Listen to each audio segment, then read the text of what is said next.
स्वागत है दोस्तों आपका मेरे यूट्यूब चैनल पर। I hope you all are doing well.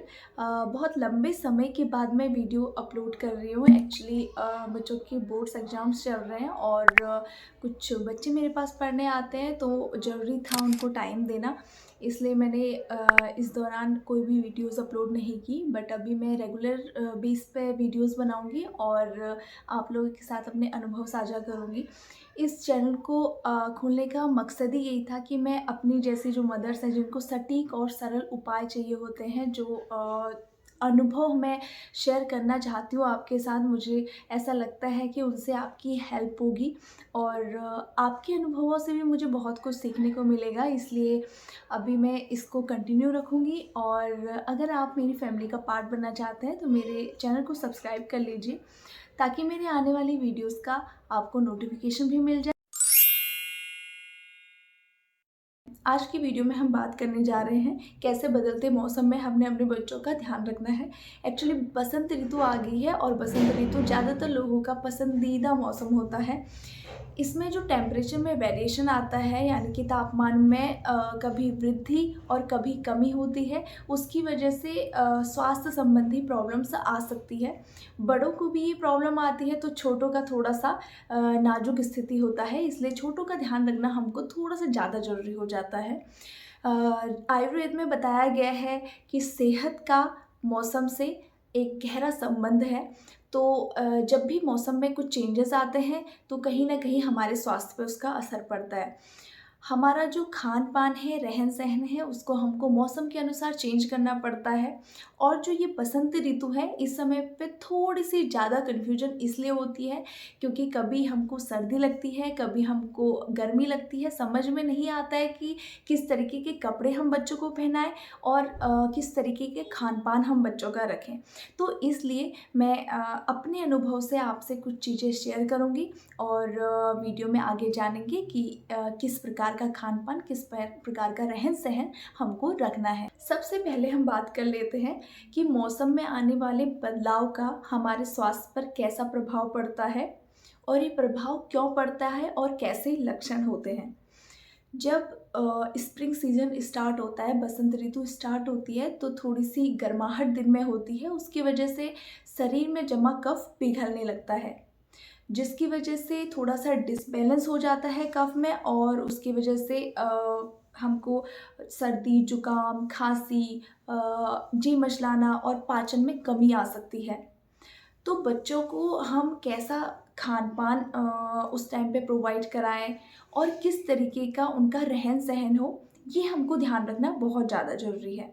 अगर हम इस तरीके का परहेज़ रखें, तो हमको बच्चों को किसी भी प्रकार की मेडिसिन नहीं देनी पड़ेगी और ना ही बच्चों को इस तरीके के लक्षण आएँगे। अगर आपका बच्चा 6 महीने से अबव है, तो हमको बच्चों को हल्का खाना देना है। हल्का खाना जो आसानी से पच जाए और जो चिकनाई युक्त ज़्यादा ऑयली होता है, एक्चुअली हम घी वग़ैरह देते हैं बच्चों को, फैट देते हैं बच्चों को, तो वो अभी हमने थोड़ा-सा कम कर देना है। मौसम में जो बदलाव आ रहा है, इसमें थोड़ा-सा हमने खान-पान में भी बदलाव करना है। अधिक जो बहुत गर्म तासीर वाले खाने होते हैं, वो भी नहीं देने हैं और जो बहुत ठंडी तासीर वाले खाने होते हैं, वो भी हमको बच्चों को नहीं देना है। इस टाइम पे हमने मौसमी जो फल होते हैं, मौसमी सब्जियाँ होती हैं, वो बच्चों को देने हैं। मौसमी सब्जियों का सूप बना सकते हैं बच्चों के लिए और फलों का जूस बना सकते हैं, वो अपने बच्चों को देने हैं। एक चीज़ और ध्यान में रखनी है कि पानी हर सीज़न में बच्चों के लिए बहुत ज़्यादा ज़रूरी है, चाहे ठंडी हो, गर्मी हो। डिहाइड्रेटेड बच्चों की बॉडी को बिल्कुल नहीं रहने देना है। आपने पानी पिलाते रहना है बच्चों को। ब्रेस्ट फीडिंग पे है बच्चा तो बहुत अच्छी बात है, क्योंकि जो ब्रेस्ट फीडिंग पे होते हैं बच्चे, उनका इम्यूनिटी थोड़ा-सा स्ट्रॉन्ग होता है कंपैरिज़न टू अदर्स। तो इसलिए अगर आपका बच्चा ब्रेस्ट फीडिंग पे है, तो टाइम टू टाइम उसको ब्रेस्ट फीड भी कराते रहिए। माँओं को भी अपना ध्यान रखना है, जो बच्चा अभी ब्रेस्ट फीडिंग पे है, खाना अभी नहीं वो खाते हैं, 6 मंथ से बिलो हैं, तो उनको माँओं को अपना ध्यान रखना बहुत ज़्यादा ज़रूरी है। जो चीज़ें मौसम के अनुसार हैं उन चीज़ों को फॉलो करना है, अपना स्वास्थ्य का ध्यान रखना है, इन्फेक्शन से दूर रहना है और अपना रहन-सहन थोड़ा-सा उसमें बदलाव लाने हैं। मूँग की खिचड़ी आप बच्चों को बना के दे सकते हैं, बहुत हल्की और ईज़िली डाइजेस्ट हो जाती है। साथ में आप अभी तक बच्चों को गुनगुना पानी देते आए हैं ठंडियों में, तो आपने एकदम से चेंज नहीं करना है। जो ठंडा पानी है आप धीरे-धीरे स्टार्ट कीजिए, दिन में दे सकते हैं बच्चों को, लेकिन आप सुबह और शाम को गुनगुना करके ही पानी दीजिए। जो नॉर्मल पानी है वो ही आपने दिन में भी देना है। बच्चों को एकदम से ठंडी-ठंडी चीज़ें आप बिल्कुल मत दीजिए, उसका बुरा असर पड़ सकता है। अब बात कर लेते हैं रहन-सहन कैसा होना चाहिए बच्चों का। आप बच्चों को जो कपड़े पहना रहे हैं अभी, उसमें क्या है कि सुबह और शाम के टाइम पे आप बच्चों को फुल स्लीव्स वाले कपड़े पहनाइए, अंदर सैंडो, बाहर एक फुल स्लीव्स की और जिसकी थोड़ी-सी कपड़ा थोड़ा मोटा हो, ऐसा आप कपड़ा पहनाइए। दिन में आप बच्चे का चेंज कर सकते हैं, सैंडो के बाहर से एक हल्का कॉटन का कपड़ा फुल स्लीव्स वाला वो पहना सकते हैं आप बच्चों को। जब भी आप बाहर निकलते हैं, तेज़ धूप में जाने से बचें, क्योंकि तेज़ धूप का असर बुरा पड़ सकता है बच्चे पर। एकदम से जो गर्मी है वो बच्चे को अफ़ेक्ट कर सकती है, इसलिए छाता हमेशा कैरी कर दीजिए। ऐसी इमरजेंसी आती है, अगर आपको दिन में बाहर निकलना पड़ता है तो बच्चे की कैप और बच्चे के लिए एक छाता ज़रूर अपने पास रखिए। साथ में अब बात कर लेते हैं हम कि बच्चे की हाइजीन का हमको कैसे ध्यान रखना है।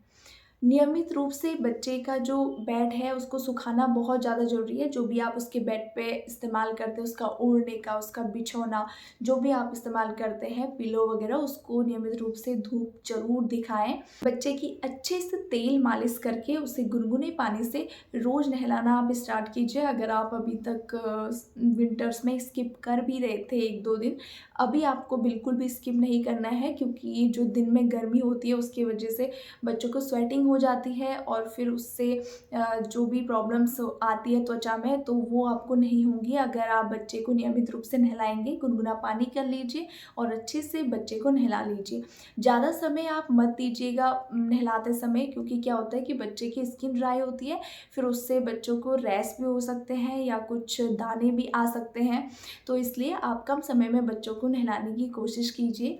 दोपहर में थोड़ी-सी गर्माहट आ जाती है मौसम में, तो आप तब बच्चे को नहला सकते हैं, बच्चा बहुत एन्जॉय करेगा। और साथ में अभी आप अपने बच्चे को सुसु-पॉटी की ट्रेनिंग भी दे सकते हैं, क्योंकि इस समय मौसम में थोड़ी-सी गर्माहट आ गई है। अगर आप बच्चे को सुसु-पॉटी करने के लिए रखते हैं तो उसको ठंड भी नहीं लगती है, तो अभी ये ट्रेनिंग देने का अच्छा समय आ गया है। अब अभी से आप स्टार्ट कर सकते हैं। सर्दियों में एक्चुअली हम ज़्यादातर डायपर में रखते हैं कि बच्चे को ठंड ना लगे इसलिए, तो अभी ये सही समय है, आप स्टार्ट कर सकते हैं।